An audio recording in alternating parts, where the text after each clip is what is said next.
Hello friends, welcome to Sathya சமையல். இன்றைக்கி நம்ம சத்யா சமையலில் குடமிளகாய் சட்னி எப்படி பண்ணுறதுன்னு பார்க்கலாம். ஃபஸ்ட் டைம் நீங்கள் நம்ம சேனலை பார்க்குறீங்கன்னா மறக்காமல் சப்ஸ்கிரைப் பட்டன் ப்ரெஸ் பண்ணி வச்சுக்கோங்க. வீடியோஸ் அதனோட அப்டேட் கிடைக்க பக்கத்தில் இருக்க பெல் பட்டன் ப்ரெஸ் பண்ணிக்கோங்க. இப்போ நம்ம வீடியோவுக்கு போகலாம். 1 டீஸ்பூன் அளவுக்கு எண்ணெய் சேர்த்துட்டு ஒரு மீடியம் சைஸ் அளவுள்ள குடமிளகாயை நம்ம வதக்கிக்கலாம். குடமிளகாய் சீக்கிரமாக வதங்கிடும். அதனால் முதல்ல குடமிளகாயை வதக்கி நம்ம தனியாக எடுத்து வச்சுட்டு அதுக்கப்புறமா மற்ற பொருள் எல்லாமே வதக்கிக்கலாம். இப்போ பாருங்கள், நல்லா வதங்கி வந்துருச்சு. இதை நம்ம மாற்றிடலாம். எண்ணெய் தேவைப்பட்டால் ஒரு 1/2 ஸ்பூன் அளவுக்கு எண்ணெய் சேர்த்துக்கோங்க. இதில் 1 டேபிள் ஸ்பூன் அளவுக்கு வெள்ளை உருட்டு உளுந்து சேர்த்துருக்கேன். கருப்பு உளுந்து கூட நீங்கள் சேர்த்துக்கலாம். உளுந்து பொன்னிறமாக வறுபட்டதுக்கப்புறம் கார தேவைக்கு தகுந்த அளவுக்கு பச்சை மிளகாய் சேர்த்துக்கோங்க. நான் 3 பச்சை மிளகாய் எடுத்திருக்கேன். இப்போ மிளகாவும் வதங்கிருச்சு. நான் இன்றைக்கி ஒரு மீடியம் சைஸ் அளவுள்ள பெரிய வெங்காயம் கொஞ்சம் பெரிய பெரிய துண்டுகளாக கட் பண்ணியிருக்கேன்.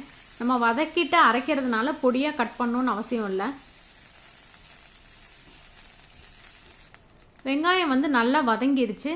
இதில் நம்ம தக்காளி பழம் சேர்த்துக்கலாம். ஒரு தக்காளி பழம், மீடியம் சைஸ் அளவுள்ள தக்காளி பழம் சேர்த்துக்கலாம். தேவையான அளவுக்கு உப்பு.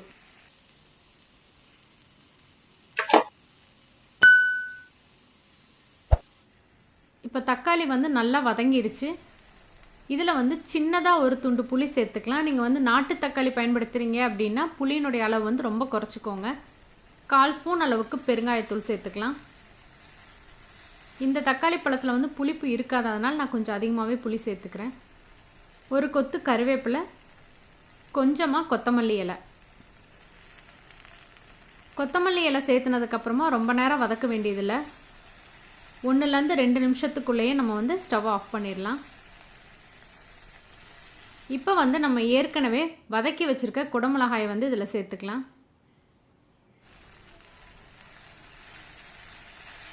ஒரு வாட்டி கலந்து விட்டுட்டு 1/4 கப் அளவுக்கு ஃப்ரெஷ்ஷான தேங்காய் துருவல் சேர்த்துக்கலாம்.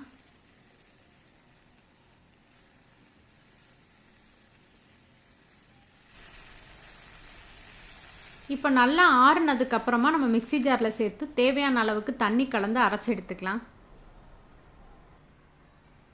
பாருங்கள், ரொம்ப சூப்பரான குடமிளகாய் சட்னி நமக்கு தயாராகிடுச்சு. இந்த சட்னி இட்லி, தோசை எல்லாத்துக்கும் ரொம்பவே சூப்பராக இருக்கும். கடுகு, உளுந்தம்பருப்பு, கருவேப்பிலை மட்டும் நம்ம தாளித்து சட்னியில் சேர்த்துடலாம். இந்த ரெசிபி உங்களுக்கு பிடிச்சிருந்தது அப்படின்னா மறக்காமல் உங்கள் ஃப்ரெண்ட்ஸ் எல்லாத்துக்கும் ஷேர் பண்ணுங்கள். லைக் பண்ணுங்கள், கமெண்ட் பண்ணுங்கள். சுவையருந்திட சுவைத்து பாருங்கள். தேங்க்யூ.